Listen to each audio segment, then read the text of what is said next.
BRS నేతల నిరసనల మధ్య ద్రవ్య వినిమయ బిల్లుకు అసెంబ్లీ ఆమోదం తెలిపింది. అనంతరం సభను రేపటికి వాయిదా వేసింది. అలాగే అంతకుముందు సభలో బీఆర్ఎస్ నేతల తీరుపై డిప్యూటీ సీఎం భట్టి అభ్యంతరం వ్యక్తం చేశారు. సభా సాంప్రదాయాలను పట్టించుకోకుండా బీఆర్ఎస్ నేతలు అల్లరి చేస్తున్నారని మండిపడ్డారు.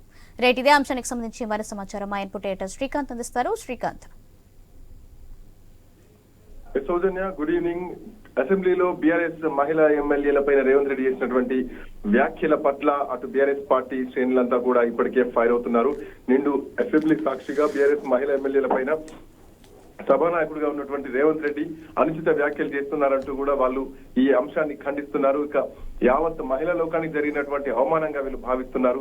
ముఖ్యమంత్రి వెంటనే మహిళా ఎమ్మెల్యేకు క్షమాపణ చెప్పాలంటూ కూడా డిమాండ్ చేస్తున్నారు బీఆర్ఎస్ పార్టీకి సంబంధించినటువంటి నేతలు. సో ఇట్లా నేపథ్యంలో మనం చూస్తూనే ఉన్నాం.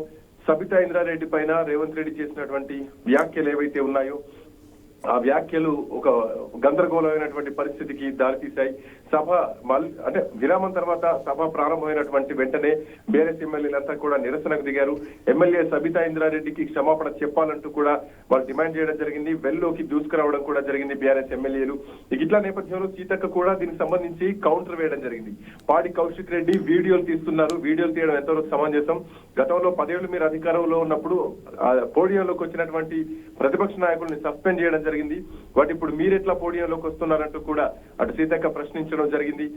మరోవైపు అసెంబ్లీలో ఇట్లాంటి గందరగోళాల మధ్యనే అటు ద్రవ్య వినిమయ బిల్లును కూడా స్పీకర్ పాస్ చేసి సభను వాయిదా వేయడం జరిగింది. వెల్లోకి ఎక్కువ పెద్ద మొత్తంలో బీఆర్ఎస్ ఎమ్మెల్యేలు దూసుకురావడంతో సభ వద్ద పెద్ద ఎత్తున మార్షల్స్ కూడా మోహరించారు.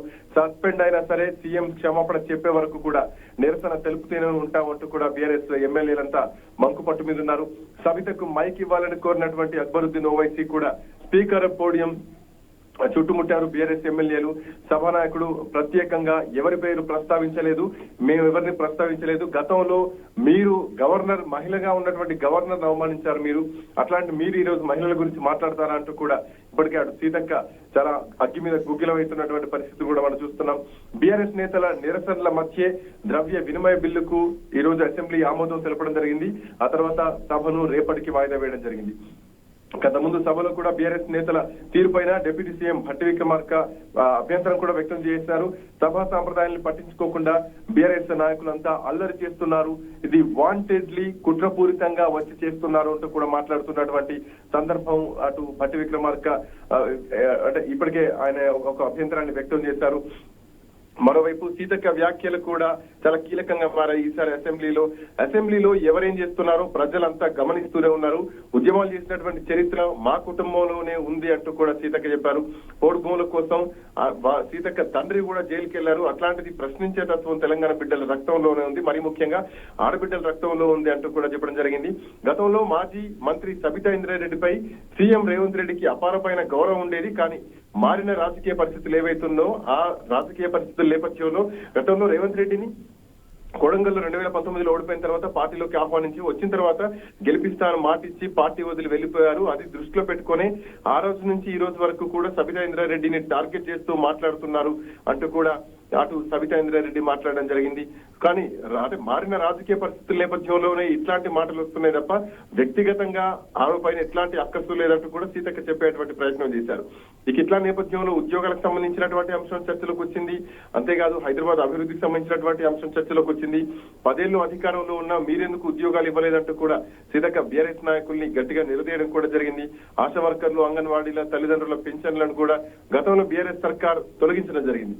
బట్ ఇప్పుడు కనీసం ఇప్పుడు నిరసన తెలుపుకోవడానికి ఒక వేదిక అయినా ఉంది. ఈ ప్రభుత్వంలో నిరసన తెలుపుకోవడానికి స్వేచ్ఛ ఉందంటూ కూడా మాట్లాడుతున్నటువంటి పరిస్థితులు కనిపిస్తున్నాయి. ఇక మరోవైపు అటు భట్టి విక్రమార్క కూడా సబితా ఇంద్రారెడ్డిని ఉద్దేశించి మాట్లాడడం జరిగింది.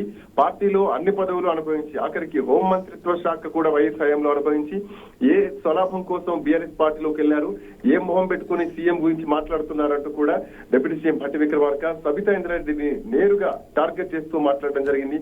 ఇక ఎట్లాంటి నేపథ్యంలో అటు ఏవైతే సీఎం చేసినటువంటి వ్యాఖ్యలు కానీ అటు భట్టి చేసినటువంటి వ్యాఖ్యలు కానీ నిజానికి చాలా సంచలనంగా మారాయి. ఇటు మంత్రుల మధ్య అటు ప్రతిపక్ష నాయకుల మధ్య కేటీఆర్ వర్సెస్ మంత్రులు, కేటీఆర్ వర్సెస్ రేవంత్ రెడ్డి, సబితా వర్సెస్ రేవంత్ రెడ్డి ఇట్లాంటి పరిస్థితుల్లోకి వెళ్ళిపోయే జరిగింది. ఇక మరోవైపు సబితా ఇంద్రారెడ్డి గారు చాలా భావోద్వేగంతో మాట్లాడారు. కాకపోతే 2004 ముందు ఆమె ఏ పార్టీలో ఉంటే కాంగ్రెస్ పార్టీ పిలిచి టికెట్ ఇచ్చి మంత్రిని కూడా చేసింది. 2009లో కూడా మంత్రిని చేసింది. 10 ఏళ్ల పాటు ముఖ్యమైన పోర్ట్ఫోలియోలు ఇచ్చి గౌరవించారు. కాంగ్రెస్ పార్టీ ఓడిపోయిన తర్వాత చరిత్రలో ఎప్పుడు లేని విధంగా దళిత వర్గాలకు చెందిన నన్ను ప్రతిపక్ష నాయకుడిగా నిర్ణయించినట్టు కూడా కాంగ్రెస్ పార్టీని భుజాన వేసుకొని బట్టి విక్రమార్క చెప్పడం జరిగింది. ఎట్ ది సేమ్ టైం ఆ సమయంలో సపోర్ట్ గా ఉండకుండా వాళ్ళ అంటే పార్టీ ఎప్పుడైతే కొంచెం దీనావస్థలోకి ఉందో అప్పుడు పార్టీకి సపోర్ట్ గా ఉండకుండా కాంగ్రెస్ పార్టీని మోసం చేశారు అంటూ కూడా బట్టి విక్రమార్క చాలా కీలకమైనటువంటి వ్యాఖ్యలు చేయడం జరిగింది. అంతేకాదు నేనే స్వయంగా నాయకులతో కలిసి ఇంటికి వెళ్ళినా గానీ మీరు పార్టీ మారితే ఎల్ఓపి స్టేటస్ అనేది పోతుంది, లెజిస్లేషన్ ఆఫ్ పార్టీ స్టేటస్ పోతుంది.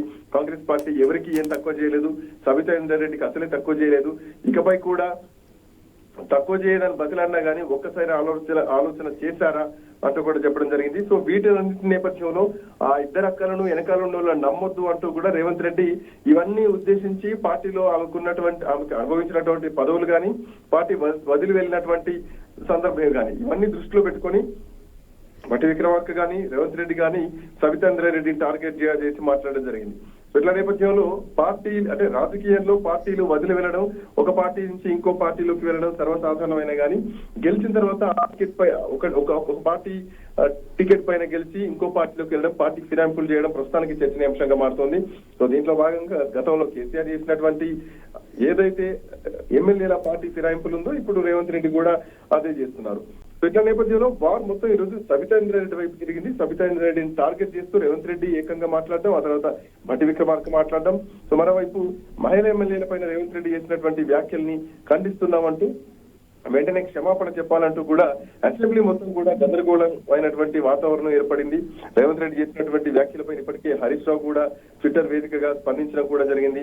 నిండు అసెంబ్లీ సాక్షిగా బీఆర్ఎస్ మహిళా ఎమ్మెల్యేల పైన సభానాయకులు రేవంత్ రెడ్డి అట్లాగే భట్టి విక్రమార్క ఇట్లాంటి వ్యాఖ్యలు చేయడాన్ని ఖండిస్తున్నామంటూ చెప్పడం జరిగింది. ఇది యావత్ మహిళా లోకానికి జరిగిన అవమానం అంటూ కూడా ముఖ్యమంత్రి వెంటనే బీఆర్ఎస్ ఎమ్మెల్యేలకు మహిళా ఎమ్మెల్యేలకు క్షమాపణ చెప్పాలంటూ కూడా హరీష్ రావు డిమాండ్ చేస్తున్నారు.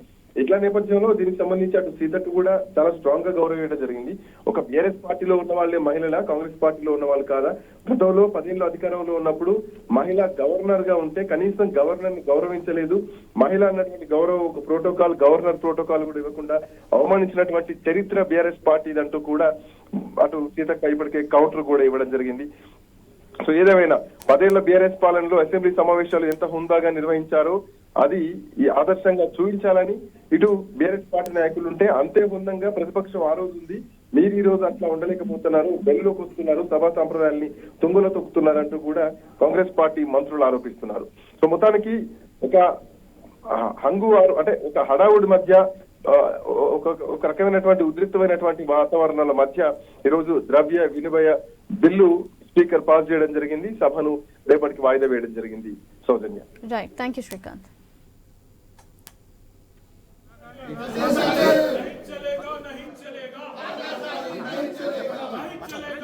चलेगा